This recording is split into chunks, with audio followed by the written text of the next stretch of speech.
ஓம் சரவண பவ. வேல் இருக்க வினை இல்லை, மயில் இருக்க பயமும் இல்லை. நீ வணங்கும் தெய்வமாக நான் இருக்கிறேன். உன் தேவையை புரிந்து கொண்டு மடி நிறைய பணத்தோடு நான் வந்திருக்கின்றேன். உனக்காகவே காத்திருக்கிறேன் என் குழந்தையே. என்னை தொட்டதும் பணம் உனக்கு கிடைத்துவிடும். 48 நாட்களில் உன்னுடைய மிகப்பெரிய பிரச்சனை முடிவுக்கு வந்துவிடும். புண்ணிய பலம் இருந்தால் மட்டுமே நீ என்னை வணங்க முடியும். அதை நீ இப்பொழுது பெற்றுவிட்டாய். எவ்வளவோ திட்டங்கள் தீட்டுகிறாய், ஆனால் உன்னால் வெற்றி பெறத்தான் முடியவில்லை. என்னை வணங்கியும் கஷ்டங்கள் தொலையவில்லையே என அங்கலாய்க்கின்றாய். யார் கெஞ்சினாலும் கெஞ்சாவிட்டாலும் எனக்கு விருப்பமில்லை என்றால் நான் யாருக்கும் எதுவும் தரமாட்டேன். அது மட்டுமல்ல, நீங்கள் எல்லோருமே திட்டங்களை தீட்டுகிறீர்கள். ஆனால் உனக்கு ஆதியும் புரியவில்லை, அந்தமும் தெரியவில்லை. உனக்கு எது நன்மை எது தீமை என்பது எனக்கு நன்றாக தெரியும். எனக்கு தெரியாதது என்று எதுவுமே இல்லை. நடந்தது, நடப்பது, நடக்கப் போவது அனைத்தும் என் உள்ளங்கை நெல்லிக்கனி போல அனைத்தும் இருக்கிறது. என்னுடைய விருப்பத்திற்கு கீழ்ப்படிந்து நீ நடந்து கொண்டால் பக்தர்கள் சுகத்தையும் சாந்தியையும் பெற முடியும். இதுவரை நீ வேண்டியது கிடைக்கவில்லை என்றால் நீ என் எதிர்பார்ப்புக்கு விருப்பத்திற்கு நடக்கவில்லை என்று அர்த்தம். என் எதிர்பார்ப்புதான் என்ன என்று யோசிக்கிறாயா? நான் எப்போதும் சலனமற்ற மனம் உள்ளவர்களாக நீ இருக்க வேண்டும் என்று ஆசைப்படுகிறேன். எது விதிக்கப்பட்டு இருக்கிறதோ அதை தயங்காமலும் முணுமுணுக்காமலும் நீ அனுபவிக்க வேண்டும். இன்ப துன்பமும் சுக துக்கமும் நிலையற்றவை. இன்று இருப்பது நாளை மாறிப்போகும். அதனால் மாற்றத்திற்குரிய ஒன்றுக்காக மனம் கலங்காமல் இரு. மனதை எதன்பாலும் திருப்பாமல் என் பாதங்களின் மீது திருப்பி எப்போதும் சாதாரணமாக என் பெயரை உச்சரித்து கொண்டே இரு. முதலில் நீ பொறாமையை வெல்ல வேண்டும். நீ வெறுப்பு வைத்துள்ள மனிதர்கள் வளம் பெற்றால் உனக்கு என்ன நஷ்டம் ஏற்பட்டுவிட்டது? ஆனால் நீயோ இந்த விதத்தில் சிந்திப்பது கிடையாது. கேடு செய்த அவர்களுக்கு மட்டுமே நல்லதாகவே நடக்கிறது என்று நீ ஏன் பொறாமை கொள்கிறாய்? அவரவருடைய கர்ம பலன்களால் அது அவர்களுக்கு கிடைக்கும். அவர்களை போன்ற பதவி, அதிகாரம், பணம், செல்வாக்கு எல்லாம் உனக்கும் கிடைக்க வேண்டும் என்று எண்ணுவதால் உன்னை தேடி வரும் நல்லதை நீ தவற விடுகின்றாய். ஒன்றை புரிந்து கொள் என் குழந்தையே. உலகில் எல்லோரும் ஒரே வாழ்க்கையை வாழ முடியாது. அவரவருடைய கர்ம வினைகளின்படி அது மாறுபடும். அதே சமயம் உனக்கான நல்லதை யாராலும் தடுக்க முடியாது. இந்த உலகில் நிறைய பேர் உன்னை விட மிகவும் துயரங்களை அனுபவித்து வருகின்றனர். இருப்பதை வைத்து நீ மகிழ்ச்சி கொள்ள தயாராகிக்கொள். உனக்கும் நலம் கிட்டும். நாமும் பாக்கியசாலிகள், நாமும் நலம் பெறுவோம், பெறுவதற்கு முயற்சி மேற்கொள்வோம் என்ற எண்ணத்தை நீ வளர்த்துக்கொள். எதையாவது ஒன்றை நீ இழந்தால் அதைவிட சிறந்த ஒன்று உன்னை வந்து சேரும். நீ இழந்தது உனக்கு நல்லதல்ல என்பதை காலம் நிச்சயம் ஒரு நாள் உனக்கு காட்டித்தரும். எது உன்னை துன்புறுத்தினாலும் கவலைப்படாமல் இரு. எது வந்தாலும் எதிர்த்து நின்று போராடு. எதுவும் என்னை மீறி நடக்காது என்பதை தீர்க்கமாக நம்பு. அனைத்தும் நன்மைக்காகத்தான் இங்கு நடக்கின்றது. சகித்து கொள்ள முயற்சி செய். என் தாமரை பாதங்களில் அனைத்தையும் சமர்ப்பித்துவிடு. எல்லாம் ஒரு நாள் மாறும். என்னை நம்பி வந்த உன்னை எத்தனை ஜென்மங்கள் எடுத்தாலும் உன்னை நான் தாங்கி நிற்பேன் குழந்தையே. ஆரம்பத்தில் என்னை நிராகரித்து உன் மனம் போன போக்கில் நீ சென்றாய். கடமையே என்று என்னை பூஜித்து வந்தாய். ஆனால் காலங்கள் பல கடந்து பலமுறை அற்புதங்களை நிகழ்த்தி என்னை நீ புரிந்து கொள்ள வைத்தேன். நினைத்துப்பார். எப்படி எப்படியோ வாழ்க்கையை நகர்த்தி கொண்டு வந்தாய். ஓடிக்கொண்டே இருந்தாய். கீழே விழுந்த உன்னை என் கரம் கொண்டு இழுத்து வந்தேன். நீ எத்தனை முறை விழுந்தாலும் தோற்றதாக அர்த்தமில்லை. ஜெயித்து கொண்டு வந்திருக்கின்றாய். இதை நினைவில் நிறுத்திக்கொள் குழந்தையே. பல பேர் வாழ்க்கையை வாழ்வதற்கு தைரியம் இல்லாமல் இன்றும் பல துயரங்களை அனுபவித்து வருகின்றனர். ஆனால் நீயோ அனைத்தையும் கடந்து நானே கதி என்று என்னை நம்பி என்னிடத்தில் பொறுப்புகளை ஒப்படைத்து சதா சர்வ காலமும் என்னை விடாமல் பூஜித்து கொண்டு இருக்கிறாய். உன்னை வழிநடத்தும் ஆசான் நான். உன்னை வாழ்க்கையில் உயர்த்துவதே என் தலையாய கடமை. உனக்கு பக்கபலமாக நான் இருக்கிறேன் குழந்தையே. அனைத்தும் என்னையே சேரும். எதுவாக இருந்தாலும் என்னிடத்தில் சொல்லிவிட்டு செயல்படு. என் பரிபூரண ஆசிர்வாதம் உனக்கு எப்போதும் உண்டு. உன் கர்ம பலன்களை விலக்கி உன்னை வாழ வைப்பது என் பொறுப்பு. என் குழந்தையே, மனதில் சங்கடங்களை மறைத்து கொண்டு எத்தனை நாட்களுக்குத்தான் வாழ்வது? உன் மனதிலிருந்து நிம்மதியை நீ எப்போதோ இழந்துவிட்டாய். அமைதி வெறும் வார்த்தைகளில் இருக்கிறதே தவிர மனதில் இல்லை. வெளியே சொன்னால் கௌரவம் போய்விடும் என நினைத்து மனதில் பூட்டிய விஷயங்கள் இன்று உன் உடலையும் சேர்த்து பாதிக்கும் நிலைக்கு உன்னை தள்ளி இருக்கிறது. எதையோ இழந்துவிட்டது போன்ற பரிதவிப்பிலேயே ஒவ்வொரு நாளையும் நீ நகர்த்தி வருகிறாய். மெல்ல மெல்ல நீ தளர்ந்தும் விட்டாய். சுற்றி இருப்பவர்களை பார்த்தால் எரிச்சலும் கோபமும் வருகிறது. என்னை புரிந்து கொண்டு தேற்றுவார் யாரும் இல்லை என மனதில் தவிக்கின்றாய். உன்னை தேற்றுவதற்காகவும் உனக்கு உதவிகள் செய்வதற்காகவும் இதோ நான் உன்னோடு இருக்கின்றேன். உன் துக்க நாட்கள் முடிந்து போய்விட்டது. இனி நிம்மதி உன்னை நிரந்தரமாக ஆட்கொள்ளப் போகிறது. எதையும் சுலபமாக எடுத்துக்கொண்டு நடக்கப் போகிற நிலைக்கு நீ வரத்தான் போகின்றாய். உனக்கு நிம்மதியும் சாந்தியும் கிடைக்கும். என்னை நம்பி சரணடைந்தவர்கள் யாராக இருந்தாலும் அவர்களுக்காக என் உயிரையும் நான் கொடுப்பேன் என்று வாக்குறுதி கொடுத்திருப்பதால் என் வார்த்தையை காப்பாற்ற நான் பாடுபடுவேன். இன்பமயமான வாழ்க்கை இந்த நிமிடத்திலிருந்து உனக்கு ஆரம்பமாகிவிட்டது குழந்தையே. உன் துன்பங்கள் முடிந்துவிட்டது. இனி எல்லாம் சுகமே. உன் இல்லத்தில் இருள் நீங்கி வெளிச்சம் வந்துவிட்டது. நீ சந்தோஷமாக இரு. வாழ்க்கையில் சிலர் உன் மனதிற்கு மகிழ்ச்சியான நினைவுகளாய் இருப்பார்கள். சிலர் உன் மனதிற்கு பாடம் புகட்டி அனுபவம் என்ற நினைவுகளை பரிசளித்திருப்பார்கள். அவர்கள் உன்னை காயப்படுத்தினார்கள், உனக்கு துரோகம் செய்தார்கள், உனக்கு கஷ்டத்தை கொடுக்கிறார்கள் என்ற சூழ்நிலைக்கு நீ தள்ளப்பட்டால் அமைதியாக இரு. உன்மேல் படர்ந்துள்ள கர்மா என்ற தூசியை அவர்கள் துடைத்தெடுக்கிறார்கள். அந்த கர்மத்திலிருந்து யாரும் தப்புவது இல்லை. எல்லோரும் அதே மாதிரியான சூழ்நிலைகளை சந்தித்துதான் ஆக வேண்டும். நீயும் தலை உயர்ந்து எடுக்கும் காலத்தில் நுழைந்து விட்டாய் என் குழந்தையே. எது வந்தாலும் அதை நேருக்கு நேர் சந்தித்து அதை துணிச்சலோடு தாண்டி செல்லும் மனது இதற்கு முன் உன்னிடத்தில் இருந்ததா என்று நீ கொஞ்சம் யோசித்துப்பார். இப்போது உன் பாதையில் உன் வெற்றிக்கு தனியாய் உழைக்க நீ தொடங்கிவிட்டாய். இனிமேல் உனக்கு வெற்றி கொண்ட நேர்முகம்தான். தடைகளை தகர்த்து உன் தடயங்களால் உன் வாழ்க்கை வெற்றியாய் அமையப் போகிறது. உன் வாழ்வில் நீ பார்த்த விஷயங்கள் உன் மனதில் ஆழமாக பதிந்துள்ளது. அதையொட்டி மனதளவில் உள்ள பாதிப்புதான் அது உன் எண்ணங்களாய் வெளிப்படுகிறது. உன் ஆதங்கம் எனக்கு புரிகிறது என் குழந்தையே. உன்னை எப்படி மாற்றிக்கொள்வது, ஏன் இந்த நிலை என உன்னுடைய கண்ணீர் அனைத்திற்கும் என்னிடம் பதில் இருக்கிறது. ஆனால் அவற்றை உண்மையான மனதோடு ஏற்றுக்கொண்டு நடைமுறைக்கு கொண்டு வருவதில்தான் உன் பிடிவாத குணம் எனக்கு தெரிகின்றது. அது என்றைக்கு மறைகிறதோ அன்று உன்னிடத்தில் ஆசைப்பட்ட அத்தனை மாறுதல்களும் நடக்கும். அதனால் நீ எதற்கும் பயப்படாதே, கலங்காதே. உன்னில் நிச்சயம் வெற்றி என்ற தீபத்தை நான் ஏற்றுவேன். அசைக்க முடியாத நம்பிக்கையை நீ உன்மேல் வை. அதுவே உன்னுள் இருக்கும் என்மேல் நீ வைக்கும் நம்பிக்கையாகும். அனைத்து நல்ல செயல்களையும் உன்னுள் இருக்கும் நானே முடித்து காட்டுவேன். என் வார்த்தைகளின் மீது நீ நம்பிக்கை வைத்து செயல்பட வேண்டும். நீ இழந்தவைகள் அனைத்தையும் நான் உனக்கு மீண்டும் தரப்போகிறேன். அதே நேரம் இதற்கு முன்பு அதை எப்படி இழந்தாய் என்பதை நீ அறிவாய். மீண்டும் அந்த தவறுகளை செய்யாது இரு. ஒன்று இல்லாத போதுதான் அதன் அருமை தெரிகிறது. இருக்கும்போது அதன் அருமை யாருக்குமே தெரிவது கிடையாது. இப்போது உன்னோடு இருப்பவைகளின் அருமையும் இனிமேல் உன்னிடம் வந்து சேரப்போவதன் அருமைகளையும் புரிந்து நடந்து கொள். இழந்ததை பெறுவாய். உன் கோபத்தை ஒருபோதும் உணவின் மீது காண்பிக்காதே. உணவை வீணாக்காதே. கிடைக்கும் ஒவ்வொன்றின் அருமையை உணர்ந்து கொள் குழந்தையே. உன்னோடு இருக்கும் ஒவ்வொரு மனிதரின் அருமையையும் உணர்ந்து கொள். நான் உனக்கு தருவதை பத்திரமாக வைத்துக்கொள் என் பிள்ளையே. விடிந்ததும் உன் மனதில் உதயமாகும் கவலைகள் உன்னை வாட்டுகின்றது. உன் மனம் எதையோ நினைத்து புலம்புகிறது. ஒரு இன்பமான செயல் வாழ்வில் நடந்தாலும் மனமானது சிறிதாக நடந்த துன்பத்தை எண்ணி அந்த கவலையில் உழல்கின்றது. அதை பற்றி யோசித்து மனதை குழப்பிக்கொண்டு இருக்கும் உன் பழக்கத்தை மாற்று. ஒளியை எதிர்கொண்டு மலரும் மலர்களைப் போல நீ இருக்கவே உனக்கு நேர்மறை எண்ணங்களை உரமாக நான் இடுகின்றேன். உன் பாதைகளில் உனக்கு துணையாக நான் இருக்கிறேன். உன் நீண்ட பயணத்தில் உனக்கு உறுதுணையாக நான் எப்போதும் இருப்பேன். கலங்காதே, குழம்பாதே. அனைத்தும் தீரும். உன் வாழ்வில் மீண்டும் மகிழ்ச்சி பொங்கும்.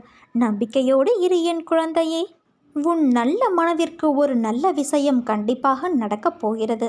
நீ என்மேல் கொண்ட பக்திக்கும் நம்பிக்கைக்கும் பலனாக உன் வாழ்வில் ஒரு நல்ல விஷயம் நடக்கப் போகிறது. கடந்த மாதத்தில் பின்தங்கியிருந்த உன் வாழ்க்கை இப்போது முன்னேற்றம் பெறப்போகிறது. உன் திறமையை வெளிப்படுத்தும் காலம் இது. நீ எதிர்பார்த்த வேலை கிடைக்கப் போகிறது. பார்க்கின்ற வேளையில் நல்ல முன்னேற்றம் ஏற்பட போகிறது. உன் திறமையை வெளிப்படுத்துவதற்கான வாய்ப்புகள் வரும். அதை நல்ல முறையில் பயன்படுத்தி உன் திறமையை நீ வெளிப்படுத்து. போட்டிகளும் பொறாமைகளும் சுற்றியிருந்தாலும் நீ உன்னுடைய வேலையில் கவனமாக இருந்து உன் வேலையை சரியாக செய்வது உன்னுடைய மேலே இருப்பவர்களின் கவனத்தை ஈர்க்கப் போகிறது. உனக்கு கிடைக்க வேண்டிய பாராட்டும் உயர்வும் நிச்சயம் கிடைக்கும். நல்லதே நடக்கும். நான் உன்னை தேடி வந்து கொண்டு இருக்கிறேன். நடப்பதையெல்லாம் பார்த்து கொண்டுதான் இருக்கின்றேன். இனி நடக்கப் போவதையும் அறிந்துள்ளேன். எத்தனை துயரங்கள், எத்தனை இழப்புகள், எத்தனை மாற்றங்கள், அத்தனையும் எனக்கு தெரியும். உனக்கு நடந்த நிகழ்வுகளுக்கு எல்லாம் நான் கணக்கு வைத்திருக்கின்றேன். இவை அனைத்துமே இப்போது மாறப்போகிறது என் தங்கமே. உன் அன்னையான நான் உன் வாழ்வில் மாற்றி அமைக்கப் போகிறேன். நீயோ உன் குடும்பமோ ஏன் உன் தலைமுறையே இதற்கு மேல் கலங்கப் போவதில்லை. உன்னை எவ்விதமான துயரங்களோ கஷ்டங்களோ நான் நெருங்க விடமாட்டேன். போன ஜென்மத்தில் நீ செய்த புண்ணியத்தால் உன் கர்ம பலன்களை விலக்கி உன்னை உயர்த்த நான் கடமைப்பட்டுள்ளேன். இனி நீ எடுத்து வைக்கும் ஒவ்வொரு அடியும் விரைவில் விருட்சமாக மாறி பிரகாசமாக ஒளி வீசப்போகிறாய். நீ ஆனந்தத்தை அனுபவிக்கும் காலம் இதோ வந்துவிட்டது என் தங்கமே. உறுதியாக என்னை நம்பு. லட்சியத்தை நோக்கி அசைக்க முடியாத உறுதியோடும் பொறுமையோடும் செயல்பட்டால்தான் நீ வெற்றி பெறுவாய். நீ பிறருக்கு செய்யும் தன்னலமற்ற நன்மை என்ற ஒன்றினால் உன்னுடைய கர்மாக்களை நீ கரைந்து போக செய்ய முடியும். நீ ஒரு அடி எடுத்து வைத்தால் உனக்காக நான் 100 அடி வைப்பேன். இதை நீ நடைமுறைப்படுத்திப்பார். உன் பிரச்சனைகள் விரைவில் தீர்ந்துவிடும். நான் உனக்கு அடிக்கடி கூறுவது நீ செய்யும் எந்த காரியத்திற்கும் பலனை எதிர்பார்த்து செய்யாதே என்று. பிறகு அவர்களுக்கு நான் என்னவெல்லாம் செய்தேன், ஆனால் அவர்களோ எனக்கு தீங்கு இழைத்து விட்டார்கள் என்று புலம்பாதே. அவரவர்கள் செய்யும் செயல்களுக்கான பலனை அவர்கள் நிச்சயமாக அனுபவிப்பார்கள். விவேகத்தை கடைப்பிடி. தெய்வ பக்தியோடு நீதிக்கு கட்டுப்பட்டு வாழ். இதனால் நீ என்றும் தாழ்ந்து போக மாட்டாய். தீமையை சகித்துக்கொள். இதனால் பாவக்கணக்குகள் ஒவ்வொன்றாக கழிந்து முடிவுக்கு கொண்டு வந்துவிடும் என்பதை புரிந்து கொள். துன்ப நிலை மாறி இன்ப நிலையை நீ அடையப் போகின்றாய். உன் நிலையை நான் மாற்றியமைப்பேன். உன் கரத்தை நான் பலப்படுத்துவேன். நம்பிக்கையோடு காத்திரு. இது நிச்சயம் நிறைவேறும். வாழ்வில் இந்த நிமிடம் நாம் நேசித்த ஒன்று நடந்து விடாதா என்று வேண்டி தவிக்கும் உன்னை எங்கெனம் உன் அன்னையான நான் ஏமாற்றுவேன்? உனக்கு அது எவ்வளவு முக்கியம் என்று தெரிந்தும் உனக்கு எப்படி நான் தராமல் இருப்பேன்? உன் வாழ்க்கைக்கு உன் அன்னையான நான் பொறுப்பு. இங்கு ஒவ்வொருவரும் அவரவர் வாழ்க்கையை வாழ வேண்டும். மற்றவர்களின் வாழ்க்கையை ஒப்பிட்டு உன் வாழ்க்கையை நீ குழப்பிக்கொள்ளாதே. உன் வாழ்க்கை மேம்பட வேண்டும் என்றால் உன் எண்ணம், சொல், செயலை நன்கு கவனி. அதை சரி செய்து அதன் மூலம் இந்த வாழ்க்கையில் நீ என்ன பெற வேண்டுமோ அதை பெற்று மகிழ்ச்சியாக வாழ வேண்டும். எப்போது நீ என்னை நினைத்தாலும் அப்போது நான் உனக்குள் இருந்து வழி காட்டுவேன். உனக்கான கடமைகளை அவ்வப்போது உனக்கு நான் நினைவூட்டுவேன். அதன்படி நீ நடந்து வா. உனக்கு எல்லாம் சுகமாகும். நீ பயப்படாதே. வெள்ளம் தலைக்கு மேல் போவது போன்ற சூழ்நிலைகள் தோன்றக்கூடும். ஆனால் நீ எதை கண்டும் அஞ்சாதே. உன்னை காக்க எப்போதும் உன் அன்னையான நான் இருக்கிறேன் என்பதை நீ நினைவில் வைத்துக்கொள். கொஞ்சம் பொறுமையாக இரு.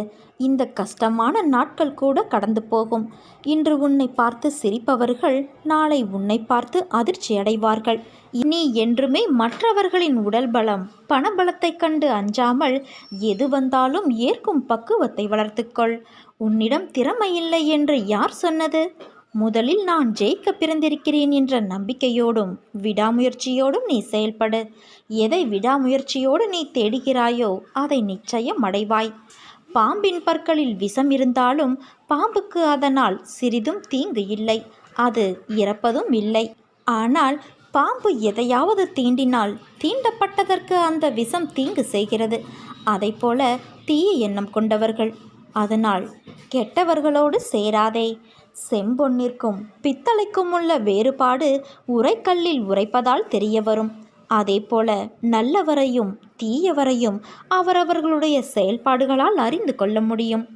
விவேகமும் வைராக்கியமும் இல்லாமல் வாழ்க்கையில் வெற்றி பெற முடியாது என் குழந்தையே. வெட்கம், வெறுப்பு, அச்சம் இவை மூன்றும் இருக்க வேண்டியதுதான். ஆனால் அதற்காக எல்லாவற்றிற்கும் பயம், வெறுப்பு கொண்டு இருந்தால் நீ உன் லட்சியத்தை அடைவது சிரமமாகும். அதே சமயம் ஆசைகளுக்கு என்றுமே அடிமையாகாதே. அவற்றை முழுமையாக கட்டுப்படுத்த முடியாமல் போகலாம். நன்றாக வாழ்ந்தவன் கெட்டதும் இல்லை, துயரங்கள் எதுவும் நிரந்தரமும் இல்லை. அதற்கு கர்ம பலன்கள் ஒன்று மட்டும்தான் காரணம். எதுவரை போகட்டுமோ போகட்டும், உன்னோடு உன் அன்னையான நான் இருக்கிறேன். அனைத்தும் ஒரு நாள் முடிவுக்கு வந்துவிடும் என் தங்கமே. வாழ்வில் கடந்து வந்த பாதையை நினைத்து கலங்காதே. உனது கை ஓங்கியிருக்கும் சமயத்தில் உன்னை உபயோகித்தும், ஓங்கிய கைகள் இறங்கிய நிலையில் உன்னை உதாசீனப்படுத்தி கீழே வீழ்த்தி அழகு பார்க்கும். இது காலத்தின் கட்டாயம். உன்னை பற்றி அவர்களாக தெரிந்து கொள்ள வேண்டும், நீயாக விமர்சனம் செய்யக்கூடாது. உன்னிடம் அன்பாக பேசினால் போதுமே. கர்ணனைப் போல அனைத்தையும் கொடுத்து விடுவாய். பிறகு நீ வருத்தப்படுவாய். தேவைப்படும் சமயத்தில் வரும் நண்பர்களும் சரி, உறவுகளும் சரி, உனது நிலை தடுமாறும் சமயத்தில் அருகில் வரவே யோசிக்கும். ஏன், நிழல் கூட மறைந்துவிடும். கண்ணாடி போல பிரதிபலிக்கிறது உனது வாழ்க்கை. தைரியமாக இரு. எல்லாம் இழந்தாலும் நீ கலங்காதே. உன் துயரங்களை போக்க உன்னோடு உன் அன்னை நான் இருக்கிறேன். நம்பிக்கையோடு இரு என் குழந்தையே. எனக்கு ஆடம்பரமான பூஜைகள் தேவையில்லை, அன்பு மட்டுமே போதும். உனது பிரச்சனைகள் என்னவானால் என்ன? நீ அனைத்தையும் கடந்து போகத்தான் பிறந்திருக்கின்றாய். கஷ்டப்பட்டாலும் சுகத்தை அனுபவித்தாலும் அது கர்மவினை பலன் என்பதை நான் காட்டுவேன். எதை பற்றியும் கவலைப்பட மாட்டேன் என்பதை நீ தீர்மானமாக வைத்துக்கொள். இனி எப்படி இருக்கப் போகிறாய் என்பதை பற்றி சிந்தனை செய். உனது ஏமாற்றமான சூழ்நிலைகளை மாற்றும் வழிகள் என்ன, நடைமுறை சாத்தியங்கள் என்ன என்பது பற்றி உன் உள்ளத்தில் நான் பேசும்போது கவனி. நீ ஆன்மா, உனக்கு சுகமோ துக்கமோ கிடையாது. அவை இந்த உடலுக்கு உரியது என்றாலும் நான் இந்த உடலைத்தான் கோவிலாக வைத்து அதில் வசிக்கின்றேன். உன் கஷ்டங்களுக்கு நான் முடிவு கட்டுவேன். இனி இஷ்டப்படி எல்லாம் நடக்கும் என்று நீ நம்பிக்கையோடும் பொறுமையோடும் சகிப்புத்தன்மையோடும் சுறுசுறுப்பான மனதோடும் இப்படித்தான் இருக்க வேண்டும் என தீர்மானம் செய். அந்த தீர்மானத்தை உன் அன்னையான நான் வழிமொழிகின்றேன். உன்னை வெற்றியின் பாதைக்கு கைப்பிடித்து அழைத்து செல்கிறேன். தூக்கி எறியப்பட்ட தருணங்களில் உள்ளே அழுது வெளியே சிரித்து கொண்டு இருக்கிறேன் என்று கவலைப்படுகிறாய். தூக்கி எறியப்பட்ட உன்னை தூண் போல தாங்கி பிடித்து உன்னை வாழ்வில் இனி உயர வைக்க உன் அன்னையான நான் வந்து விட்டேன். நீ ஏன் கலங்குகிறாய்? இதயமே வெடித்து சிதறிவிடும் அளவுக்கு பாரத்தை நீ சுமந்து கொண்டு இருக்கிறாய். ஆனால் ஒன்றை நீ மறந்து விட்டாய். அந்த இதயத்திற்குள் தான் நான் சிம்மாசனம் போட்டு அமர்ந்துள்ளேன். நீ சந்திக்கும் தோல்விகள் உன்னை நிலை குலைய வைத்துள்ளது. உன் முகத்தில் ஒரு கலவரம். நாம் இந்த நிலையிலிருந்து மீண்டு வர முடியாதோ என்று. நம்மை இதே நிலையிலேயே அன்னை வைத்து விடுவாளோ என்ற பயம் உன்னுள் வந்துவிட்டது. இது உன் முகம் பிரதிபலிக்கும் கலவரத்திலேயே எனக்கு புரிகிறது என் குழந்தையே. நீ படும் துயரங்களை உன் அன்னையான நான் அறிய மாட்டேனா என்ன? அப்போது ஏன் தீர்வுகளை தரவில்லை என்று தானே நீ கேட்கின்றாய்? தீர்வுகளை உருவாக்கத்தானே நான் உன்னுள் வந்து அமர்ந்துள்ளேன். என்னை தூற்றுபவர்களுக்கே நன்மைகளை செய்யும்போது நானே கதி என்று சரணாகதி அடைந்திருக்கும் என் பிள்ளையான உனக்கு நான் செய்ய மாட்டேனா? ஒரு வினாடியில் தலையெழுத்தை மாற்றும் சக்தி எனக்கு இருக்கிறது. ஆனால் அந்த வினாடிதான் இன்னும் தீர்மானிக்கப்படாமல் உள்ளது. ஏனென்றால் நான் கொடுக்கப் போகும் தீர்வு நிரந்தரமானது. சில விஷயங்கள் உனக்கு கூறியது போன்ற நிகழ்வுகள் இப்போது நடக்காமல் இருப்பதை நினைத்து உனக்கு உன் கோரிக்கைகளை நான் நிறைவேற்றவில்லை என தோன்றும். ஒன்றை புரிந்து கொள் தங்கமே, நடப்பதை மட்டும்தான் நான் உனக்கு கூறுவேன். உன் அன்னையான நான் உனக்கு கூறியதை நிச்சயம் நிறைவேற்றுவேன். உன்னை காப்பாற்ற உனக்கு பக்கபலமாயிருந்து உன்னுடைய பயணத்தில் நானும் பயணிப்பேன். என்றும் நீ அதை மறந்து விடாதே. உன் மனம், புத்தி, எதிர்மறை சிந்தனை, பயம், கலக்கம் என அத்தனை தேவையில்லாத தோற்றத்தையும் நான் வெளியில் எடுக்கவே இத்தனை நிகழ்வுகளும் நடக்கிறது. கண்டிப்பாக உன் தேவைகளை பூர்த்தி செய்யப்பட்டு என் ஆசீர்வாதங்களோடு வந்தடையும் நாள் வெகு தொலைவில் இல்லை என் குழந்தையே. மிக மிக அருகில் வந்துவிட்டது. நல்லது நடக்கும். நல்லதே நடக்கும். நல்லது மட்டும்தான் நடக்கும்.